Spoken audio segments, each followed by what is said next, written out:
గాజువాక వైసీపీలో వర్గపోరు బజార్కెక్కింది. Sitting MLA Nagireddy, incharge Urikiti Chandu మధ్య వివాదం గందరగోళంగా మారుతుంది. టికెట్పై ఎవరికి వారే వేర్వేరుగా కార్యక్రమాలు నిర్వహిస్తూ వ్యక్తిగత దూషణలకు పాల్పడుతున్నారు. మరొక పక్క సామాజిక సమీకరణాలపై వైసీపీ క్యాడర్ ఆసక్తిగా గమనిస్తున్నట్లు సమాచారం.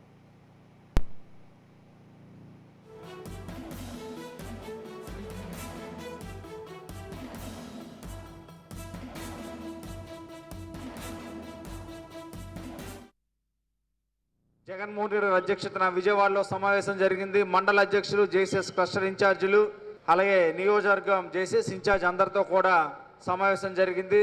శాసనసభ సమన్వయకర్తలతో, అదే అసెంబ్లీ సమన్వయకర్తలతో. ఈ సందర్భంగా జగన్మోహన్ రెడ్డి గారు మరి రానున్న ఎన్నికల్లో ఎలా మనం పనిచేయాలనే దాని మీద ఒక దిశానిర్దేశం చేశారు. ముఖ్యంగా మనకున్నవి చాలా తక్కువ రోజులు, సుమారు 50 నుంచి 50 రోజులు మాత్రమే ఉంది. మనందరం కూడా ముందుగా బూత్ కమిటీలు ఏర్పాటు చేసుకోవాలి. ఆల్రెడీ చాలా మ్యాక్సిమం వార్డులంట్లో కూడా బూత్ కమిటీలు ఏర్పాటు చేసాం.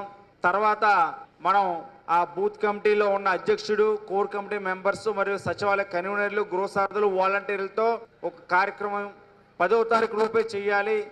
మేము సిద్ధం, మా బూత్ సిద్ధం అని. మరి ఆ కార్యక్రమం మరి ఎంతో దూరం లేదు. దీనికి సంబంధించి మళ్ళీ ఒక 2-3 రోజుల్లోనే మండల అధ్యక్షులు, జేసీఎస్ క్లస్టర్ ఇన్ఛార్జీలతో మరి డిప్యూటీ రీజనల్ కోఆర్డినేటర్ అయిన గుడివాడ అమర్నాథ్ గారితో ఒక సమావేశం ఉంటుంది. ఆ డేట్ కూడా మరి త్వరలో తెలియజేస్తాం. జగన్మోహన్ రెడ్డి అధ్యక్షతన విజయవాడలో సమావేశం జరిగింది. మండల అధ్యక్షులు, జేసీఎస్ క్లస్టర్ ఇన్ఛార్జీలు